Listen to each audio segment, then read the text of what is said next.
আসসালামু আলাইকুম রহমতুল্লাহ। আল্লাহ হাফিজ। আসসালামু আলাইকুম রহমতুল্লাহ। আমি মোহাম্মদ শাহিন বলতেছিলাম। আজকে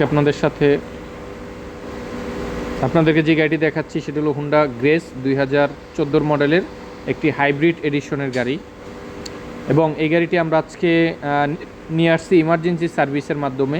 এই গাড়িটি আমাদের রাস্তায় প্রবলেম হয়েছিল, তো রাস্তা থেকে আমরা এই গাড়িটিকে খুবই কষ্টে এই গ্যারেজ পর্যন্ত আমরা আনতে পারছি।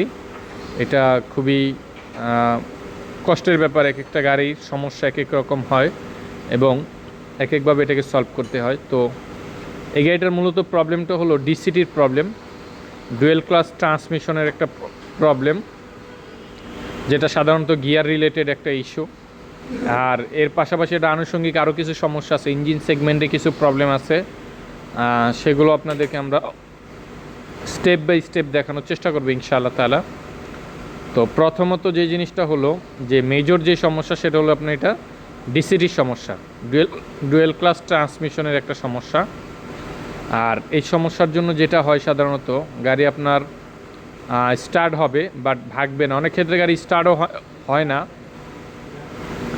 গাড়ি রান করবে না, কিংবা গিয়ারে প্রচুর পরিমাণে শেকিং করবে, ধাক্কাইতে থাকবে, গিয়ার অটোমেটিক্যালি নিউট্রাল হয়ে যাবে। হ্যাঁ, কোনো প্রকার কোনো রিচ করবে না, গাড়ি যে চালানোর মতন কোনো কন্ডিশন হবে না, কোনোভাবেই কোনো এটা মানে সরানো যায় না, এরকম একটা সমস্যা হয়ে যায়। তো আমরা এই বিষয়টা নিয়ে কাজ করতেছি এবং কাজ করব, স্টেপ বাই স্টেপ এটার ভিডিও থাকবে। বলে রাখি আপনাদেরকে, আমাদের এই ভিডিওটার ভয়েস কাট আপ হয়ে গেছে। কাট আপ বলতে ভয়েসটা রেকর্ড হয় নাই, তার জন্য আমরা আলাদাভাবে এই ভয়েসটাকে আবার রেকর্ড করা লাগতেছে। তো যাই হোক, এটা যেহেতু একটা সিম্পল বিষয়, আমি আপনাদেরকে দেখে দেখে তারপর বলে দিচ্ছি এটার কি করণীয়, কি সমস্যা এবং কি সমাধান। এটা স্টেপ বাই স্টেপ ভিডিও থাকবে। এই ভিডিওটাতে হলো ভিতরে যেই জিনিসগুলো আপনাদেরকে আমরা দেখাবো সেটা সবচেয়ে ইম্পর্টেন্ট, কী ধরনের সমস্যাগুলো হয়ে থাকে চলুন দেখিয়ে নিয়ে। আগে আপনাদেরকে দেখাই যে এইখানে দেখেন ডিসিটির যে ট্যাঙ্ক, অ্যাকচুয়েটরের যে ট্যাঙ্ক, দেখেন প্রথমটাতে তেল নাই, সেকেন্ডটাতে তেল আছে, ফ্লুইড আছে।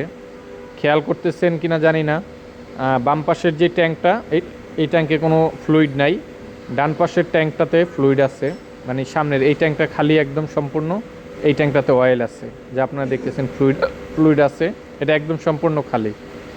তো এই হলো একটা বিষয়। এটা কেন হয়?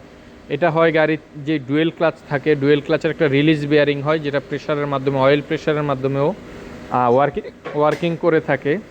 ওই বেয়ারিংটা যখন কেটে যায়, চলুন আপনাদেরকে ভিতরে কিছু সিম্বল দেখাই এবং কিছু ম্যালফাংশন দেখায়, যা আপনারা দেখলে বুঝতে পারবেন যে কী ধরনের সমস্যাগুলো হয়ে থাকে। এটা আপনাদেরকে আমরা দেখাচ্ছি। এখন নর্মালি যে জিনিসটা হয় একটা গাড়ির মালিকের ক্ষেত্রে, আপনার এই ড্যাশবোর্ডের এই ম্যালফাংশনগুলো দেখেই বুঝে নিতে হবে তার কী ধরনের সমস্যাগুলো হচ্ছে। এই যে আপনারা একটা সিম্বল দেখতেছেন, ট্রান্সমিশন ওভারহিটিং নর্মাল পজিশন, ঠিক আছে, ওটা হলো ট্রান্সমিশন ওভারহিটিং। এই যে দেখছেন এই গ্রাফটা হলো আপনার হাইব্রিড ব্যাটারি গ্রাফ।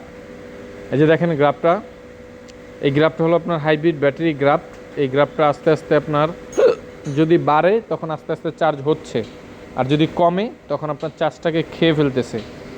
আপনাদেরকে আবারও দেখানোর চেষ্টা করতেছি, পুনরায় আবার স্টার্ট করলাম গাড়িটা। এই যে দেখেন, এটা হলো ট্রান্সমিশন ওভারহিটিং অ্যাবনর্মাল ম্যালফাংশন।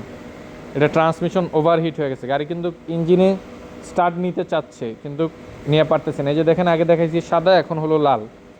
এই সাদা গ্রাফটা ভরার পরে এই লাল গ্রাফটা আসে, লাল গ্রাফটা ভরার পরে হলো রেডি টু ড্রাইভ, ঠিক আছে। তো এটা এখনই এরকম আসতেছে, তার কারণ হলো ও এখন রেডি, মানে স্টার্টটা সম্পূর্ণভাবে হচ্ছে না। ট্রাই করতেছি আপনাদেরকে দেখানোর। হ্যাঁ, এটা হবে না, কারণ এটা দুইভাবেই স্টার্ট হয়। এই যে ট্রান্সমিশন ওভারহিটিং, একটা হলো যখন আপনার ক্লাচ ছেড়ে দিবে তখন সেলফ স্টার্টারের মাধ্যমে ইঞ্জিনকে স্টার্ট করবে, আর যখন ক্লাচ ওয়ার্কিং করবে ঠিক থাকবে তখন ক্লাচের মাধ্যমে অটোমেটিক্যালি স্মুথলি স্টার্ট হবে। এই যে আপনারা দেখতেছেন, এটা হলো ট্রান্সমিশন ওভারহিটিংয়ের ম্যালফাংশন, যেটা আপনারা দেখতেছেন। তো এই যে ম্যালফাংশনগুলো, এর পাশাপাশি ইঞ্জিন সেগমেন্টেও কিছু প্রবলেম আছে। আপনারা এই যে গ্রাফগুলো দেখতেছেন এবং সব কিছুই দেখতেছেন আশা করি। দেখেন রেডি টু ড্রাইভ হচ্ছে, আপনাদেরকে আর একটু দেখানোর চেষ্টা করতেছি, গিয়ারটা দেখাই আপনাদেরকে। এই যে দেখেন ইঞ্জিন মেল ফাংশন, আর এই যে দেখেন গিয়ার পজিশন পার্কিংয়ে আছে। ড্যাশবোর্ডেও গিয়ার পজিশন পার্কিং, যেহেতু গাড়ি স্টার্ট হচ্ছে না, এখন নিউট্রাল পজিশনে চলে আসছে। এই হলো এখন নিউট্রালে আছে গাড়ি। গাড়ি যখন ইগনিশন অফ করবো এটা অটোমেটিক্যালি আবার এটা আপনার পার্কিং হয়ে যায়, ঠিক আছে, পার্কিং হয়ে যাবে। তো এটা হলো গিয়ারের বিষয়। তো আপনাদেরকে এই জিনিসগুলো দেখাইতেছি এই জন্য যেন রাস্তাঘাটে প্রবলেম হলে আপনি বুঝতে পারেন যে আপনার কী জন্য কী প্রবলেমগুলো হচ্ছে, কেন হচ্ছে, কী কারণে হচ্ছে, এই বিষয়গুলো বোঝার জন্য। তো ভুল ত্রুটি হয়ে থাকলে মাফ করবেন, এবং ইনশাআল্লাহ তাআলা নেক্সট ভিডিওগুলো আশা করি স্মুথলি আপনারা দেখতে পাবেন এবং স্মুথলি থাকবে, এটাই আশা করি ইনশাআল্লাহ। তো আমরা এখন গাড়িটাকে খুলে আপনাদেরকে স্টেপ বাই স্টেপ প্রত্যেকটা জিনিস দেখানোর চেষ্টা করব, এবং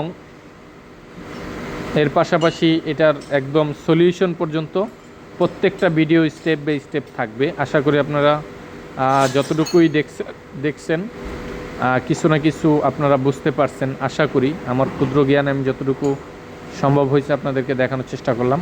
ভালো থাকবেন সকলে ইনশাআল্লাহ তাআলা, দোয়া রাখবেন। আসসালামু আলাইকুম ওয়া রাহমাতুল্লাহ।